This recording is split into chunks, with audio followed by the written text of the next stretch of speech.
Section we are going to see how to work with users while creating an image. So by default, if you are not specifying any kind of user while creating your image, the root user will be the default user, and that is not the best practice. So let's see how to switch to the another user. So let's create a Docker file from the scratch. So from this will be my base image, right? Ubuntu, and let me run this command apt update. Now if I run this command, run who am I, okay, let's see while running this command what is the output. Docker build -t, I'm making it version 1.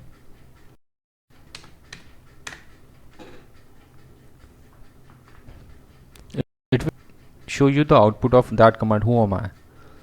So which user is there, what are the which user is responsible to run this process. See, root, run who am I, root. So it means default user is root, right? So how we can switch to the another user, or we don't want root user to do all these tasks. Okay, in that case what should be the best practice? Let me show you. Okay, right, and see, by default we have a user named nobody. By default this user is available. Okay, so we will switch to this user and see. Let's create some files and folders, and then we will see what are the changes we can see in the file structure as well. So run, I'm making it mkdir. Inside temporary folder I'm making let's say application. Okay, and then run touch, I'm making all the file in the folder inside temporary folder tmp. So here I'm making it root application. Okay, so we can see who is responsible for the creation of these files. Now if you need to switch to another user, just mention user like this, user and the name of the user. So make it nobody. User should be there. Okay, user should be there. So this nobody user is the default one which is already present. Now let's create another things in the same directory. In the temp, let's make it application, like app hyphen nobody, and a file also, app okay, let's give it name like this.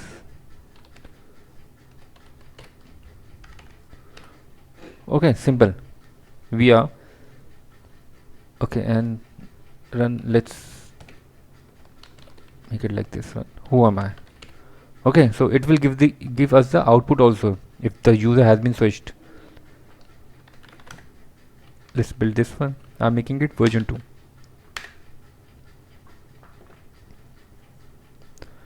Okay, all the processes, all the layers are here now. See, run who am I, so the root, right? Oh sorry, using caching. Okay, from here, it is from here. Okay, from here. Okay, these layers have been pre-built, it is pre-built in the version 1 image. So it is taking the cache from that image till here using cache. This is the fourth layer, like fourth command. This is the new command which we have run, mkdir tmp application in this folder. Now see, user nobody, it means it should switch to this user, and when I execute this command inside that file, so it is giving the output nobody. It means it has been executed. Now let's try to create a container from this image and execute that container. Docker run -itd name c1 from which image, from this image. Now let's execute this container. Docker execute -it c1 bash. Okay, now I am into this container and see nobody user is there because I haven't changed the user, right? First it was the root user, then I passed this user nobody, so this is the last user and it is this nobody. Okay, now see, we will go to this directory and see now this file, the owner and the group is nobody, no group, right? And this application is root, this file nobody is nobody and no group, and this is root. So this is how you work with the users, right? You can switch the users also like this. So from here till here the default user will be root, and when you pass this user nobody or any user, then this user will be responsible for executing these commands, and this one will be the default user when you run the container, right? Because when we run run this Docker file and created a container, so see here nobody was the last user, right? Nobody was the user like this. So this was the default one, but you need to create a user now. You need to create a user now. So how can you create a user? While writing a Docker file. So let's do that part now. Let me delete this. This also. Okay, let me update because we need to update some packages as well. Now run. First, what I will do, I will install OpenSSL because I am going to pass the password also to the user. Apt install OpenSSL. Pass that -l flag, -y flag. Sorry. OpenSSL. Oh God. Okay, OpenSSL. Now run this command. Add -rm-d directory /home /Himanshu and the shell. Make it like pen bash -group root. Capital G should be there after this, like this, -g and the root, and then -G, then sudo -u. This is for UID. I am also mentioning the user ID UID to this user. User will be Himanshu. -p password and the $ and open close brackets and OpenSSL password -1 Himanshu. Okay, let's run this command and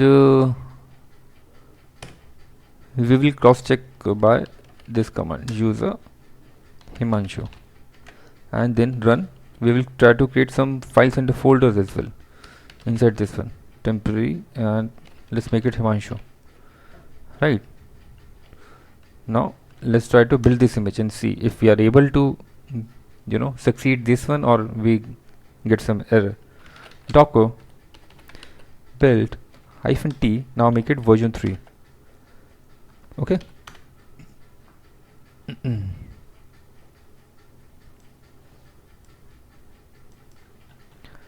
Okay, created. Let's see. Let's try to run a container. Docker run -itd. Let's give it the name C5 and with this image. Now let's execute this container.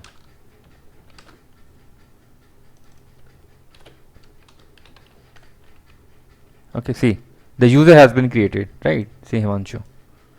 Okay, now let's go to that directory temp. The directory has been created, and the see Himanshu is the owner, and it is a member of root group also, right? Because I have mentioned this one in my Docker file, that make the member of group root. So it can, this user can actually install some kind of packages, or run those command which a simple user can't run. Okay, so this is how you create a user and work with users. Do practice, and if you're stuck with something, just let me know. I will try to help you out. I will see you in the next session now. Thank you.